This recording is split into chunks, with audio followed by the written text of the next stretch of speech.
Stop what you are doing right now. Do not zip that carry-on bag yet. That phone charger sitting right on top could end up costing you $340 by the time tomorrow morning rolls around. Those sleep gummies you threw in without thinking twice are actually banned in 12 different countries. And that little souvenir bracelet you picked up on your last vacation, the one you thought was just a cute memory, TSA's upgraded scanners are now reading it as suspicious.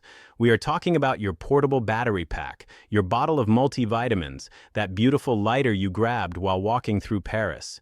The truth is, TSA quietly rolled out brand new detection technology across 47 major airports, and the list of flagged items just got a whole lot stranger than you would ever expect. Everything that slipped through checkpoints last year is now playing by a completely different set of rules. Right here in 2026, one business traveler ended up paying $340 for something she had packed and carried dozens of times before without a single issue. A couple lost their cruise vacation entirely because of a $15 item that nobody would have thought twice about. A college student was pulled aside and held up for 45 minutes at security over nothing more than a bottle of vitamins. By the time this video is finished, you are going to know exactly which 10 items are getting travelers fined and held up at checkpoints, what you should be packing instead, and the exact words you can say at the security line to move things along a whole lot faster. The very first item on this list is sitting inside 60% of carry-on bags right now, and the overwhelming majority of people carrying it have absolutely no idea it has become a major problem. Welcome to my channel. Let us get into it. Starting us off at number 10, we have unlabeled medications and supplements. Here is something the TSA does not exactly go out of its way to advertise.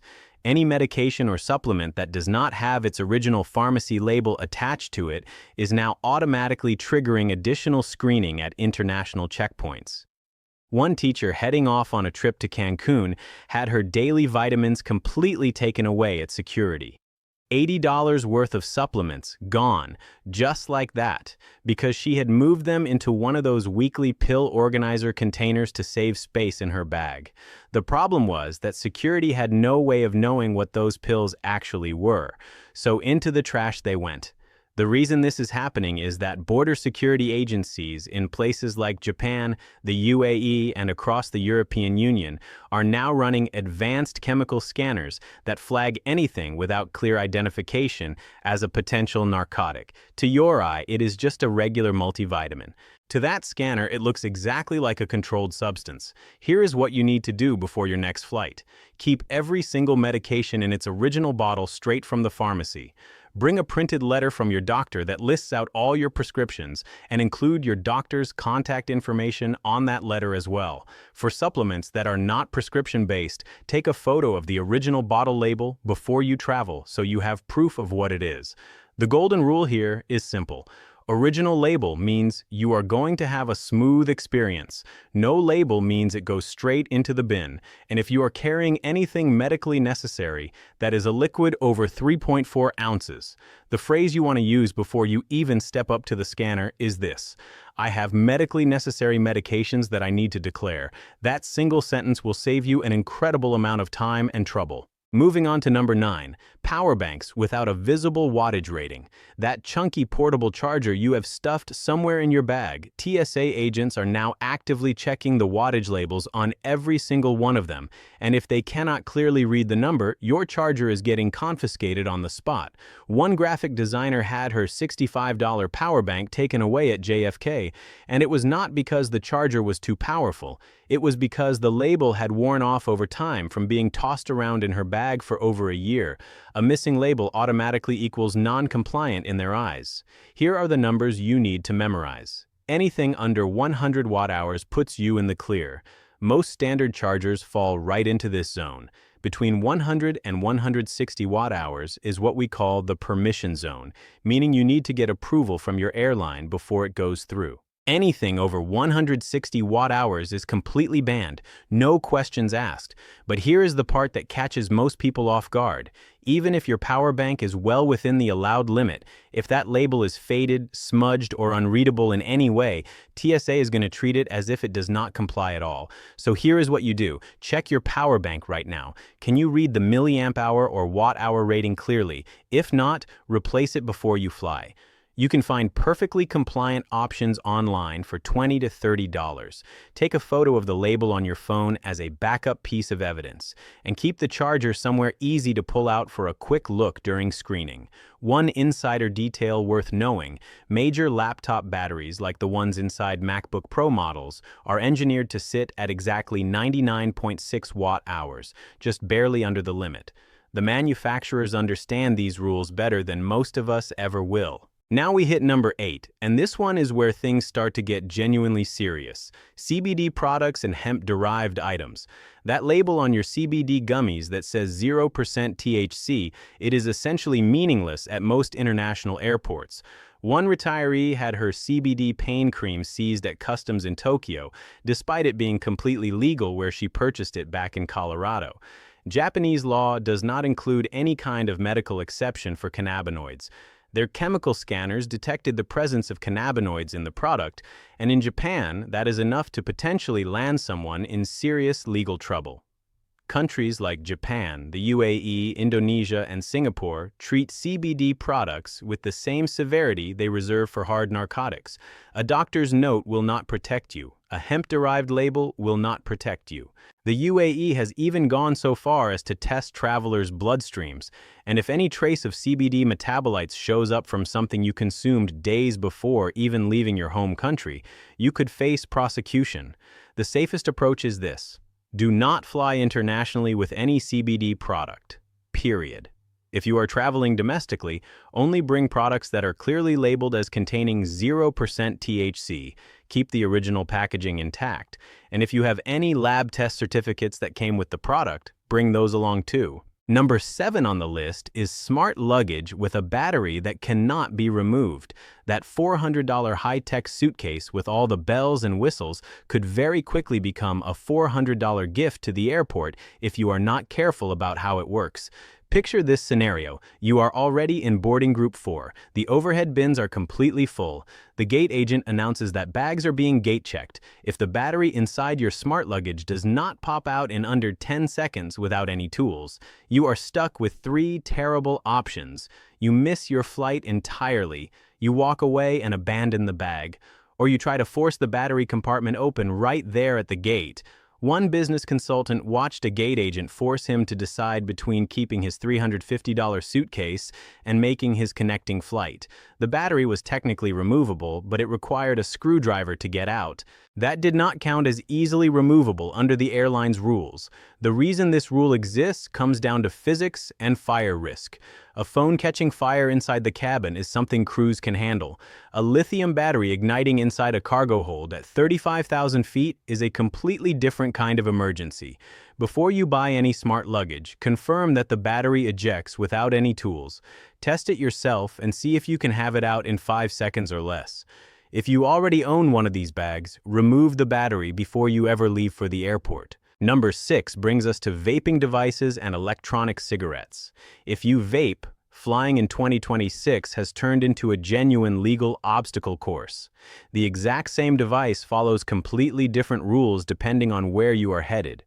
One traveler landed in Thailand with 2 disposable vapes sitting in his backpack, something he had done on domestic flights without issue. Thai customs hit him with a $600 fine and held him for 24 hours. In Singapore, that kind of situation can turn into potential jail time. But the most dangerous mistake people make is charging their vape device while sitting on the plane. The FAA has documented multiple cases of vape batteries overheating when plugged into the power outlets on aircraft seats. One passenger on a flight from Dallas to Seattle plugged his device in to charge. It overheated, sparked, and the crew had to make an emergency landing in Denver. That passenger is now permanently banned from that airline and is facing a $25,000 fine from the FAA. Here is your complete game plan for flying with a vape. Research the specific laws for your destination and every country you might be connecting through. Never, and we mean never, charge the device while you are on the plane. Keep it in your personal item, not your checked bags, because of the fire hazard. If the rules for your destination are unclear or confusing, strongly consider switching to nicotine patches or pouches just for the days you are traveling. Number 5 is one that genuinely shocked me the first time I heard about it. Counterfeit and replica designer items. That handbag you snagged at a night market for what felt like a steal could end up costing you thousands if you walk through customs in the wrong city. One traveler arriving at Charles de Gaulle Airport in Paris had her replica designer bag seized on the spot and was handed an on-the-spot fine of 2,400 euros. She had bought it for $40 as a souvenir in Bangkok. French customs did not care about the story behind it. Here is the uncomfortable reality. Countries across Europe and the United States are cracking down hard on individual travelers now, not just on shipping containers full of fakes. They are funding enforcement by issuing massive fines. France, Italy, and Spain are the most aggressive when it comes to enforcement across the EU. If you did not purchase something from an authorized retailer, leave it at home when you are flying internationally. Keep your receipts for anything genuine so you can prove authenticity if you are ever questioned. Number 4 covers self-defense items and tactical gear, and this is where common sense seems to disappear entirely. Pepper spray is obviously banned, but so is a heavy-duty tactical pen that you use for writing every single day. The definition of a disguised weapon has become shockingly broad. One programmer had his metal ballpoint pen confiscated at Heathrow because the agent decided the pointed tip could potentially be used to cause harm. Another traveler had a Stanley tape measure seized in Dubai. Not a knife, not any kind of weapon, a tape measure. The metal strip, when pulled out, was deemed a potential slashing tool. If you are questioned about any tool or gadget at the checkpoint, the exact phrase that eliminates 90% of problems is this: "I was not aware of that restriction, and I am completely happy to check it or hand it over." At number 3, we have drones and remote-controlled devices.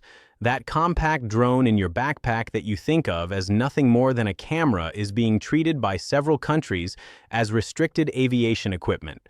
One travel vlogger landed in Cairo with plans to film footage of the pyramids. Egyptian customs seized his $500 drone, handed him a $1,200 fine, and held him for 6 hours of questioning. That drone is still sitting in a customs warehouse to this day. Drones are perfectly legal to buy and own in most places around the world. What is restricted is bringing one into a country without getting authorization beforehand. And if you try to hide your drone inside your luggage to avoid questions, a concealment attempt turns what would have been a simple confiscation into a full smuggling investigation. Number 2 on our list is aerosol products without proper labeling. Your prescription pain relief spray, your travel-size dry shampoo, both of these have become red flags at TSA checkpoints in 2026. One passenger had her medicated aerosol spray taken away at LAX despite flying with it for 3 straight years without any issue. The updated rule states that any aerosol over 3.4 ounces must now be declared as medically necessary, even if it is in your carry-on. On top of that, TSA is now requiring that every aerosol product have a functioning safety cap that clicks firmly into place to prevent accidental discharge. If that cap feels even slightly loose to the agent, it is not going through. The simplest fix is to switch to solid or non-aerosol versions of whatever you normally bring. Solid deodorant, shampoo bars, solid lotion sticks. Zero aerosol, zero headache. And finally, at number 1, the item that is responsible for the highest number of TSA delays happening in 2026 right now: everyday items packed in suspicious quantities. The number 1 reason travelers are being pulled into secondary screening is not weapons or drugs. It is completely ordinary items showing up in unusual amounts. One mother had 15 portable phone chargers sitting in her carry-on because she was bringing them as gifts for family overseas. TSA flagged the whole situation as potential commercial resale activity, held her for 30 minutes while they verified her story, and she ended up missing her connection entirely. Another traveler packed 200 Advil tablets loose in a plastic bag because buying in bulk saved money. That quantity, combined with no original packaging, triggered a full investigation. Multiple electronics of the same type, large amounts of over-the-counter medication without packaging, bulk toiletries that go beyond what one person would reasonably use on a trip. All of these patterns are what the X-ray technicians are specifically trained to identify. Look, after going through everything on that list, you are probably wondering if the only thing safe enough to pack is a pair of socks and a positive attitude. But here is the reality of the situation. A couple just missed their anniversary cruise because of a $12 item that was completely allowed in 2024 but has been banned since 2026. Knowing these rules before you ever open your suitcase is not about being paranoid. It is about protecting yourself. The 3 habits that will keep you safe every single time are these. Keep original labels on everything. Pack quantities that actually make sense for your trip, and declare anything you are even slightly unsure about before it goes through the scanner. If this video saved you from a future headache at the airport, do me a favor and hit that like button right now. It takes 1 second and it helps more people find this information before they end up standing in a security line wondering where it all went wrong. And if you are not already subscribed to this channel, hit that subscribe button too, because I will be putting out more videos just like this one, and you genuinely do not want to miss what is coming next. Drop a comment down below and tell me if you have ever had something confiscated at a TSA checkpoint. I would love to hear what happened. I will see you in the next one.